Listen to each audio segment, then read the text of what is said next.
సంవత్సరాలు ఈ దేశాన్ని రాష్ట్రాన్ని మీకు అప్పచెప్తే ఏం చేసిరయో ఈడ కూస్తున్నటువంటి మా బీసీల తలలకు ఒక్కొక్క తలకాయకు 4 లక్షల అప్పు తయారు చేసి పెట్టారు. కుక్కకు పెత్తనం ఇస్తే కుండలు బలకు వచ్చినట్టుగా మనము పరిపాలన చేయరాబాయ్ అని చెప్పి వీళ్ళకిస్తే 7 లక్షల కోట్ల రూపాయల అప్పులు తెచ్చి ఇవాళ మన బీసీ బిడ్డ, మన గౌళ్ళ బిడ్డ, మన ముదిరాజ్ బిడ్డ, మన ఎంబీసీ బిడ్డలు ఆ తల్లుల కడుపులలో పెరుగుతున్న పిండాల మీద కూడా లక్షల రూపాయలు అప్పు చేసి పెట్టి వీళ్ళకి చేత కాదు పరిపాలన. మన పొలం కౌలుకిస్తాం ఎవరికన్నా, మనం బాయికాడ జీతగాన్ని పెట్టుకుంటాం, వారికి పని చక్కగా రానప్పుడు ఏం చేస్తాం?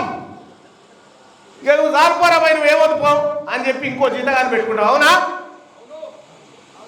మరి వీళ్ళు జీతగాలే కదా. ఈ తెలంగాణ రాష్ట్రాన్ని కౌలుకి ఇచ్చినాం కదా. కౌలుకిస్తే బాయికాడున్న నాగలు అమ్ముకొచ్చుకుంటారు, బాయికాడున్న గడ్డ అమ్ముకొచ్చుకుంటారు, బాయికాడున్నటువంటి కూరగాయలన్నీ దొంగతనంగా అమ్ముకొచ్చుకుంటారు. అమ్ముకొచ్చి మీదికెళ్ళి బాయిని కూడా ఎవరికో తాకట్టు పెట్టి వచ్చింది.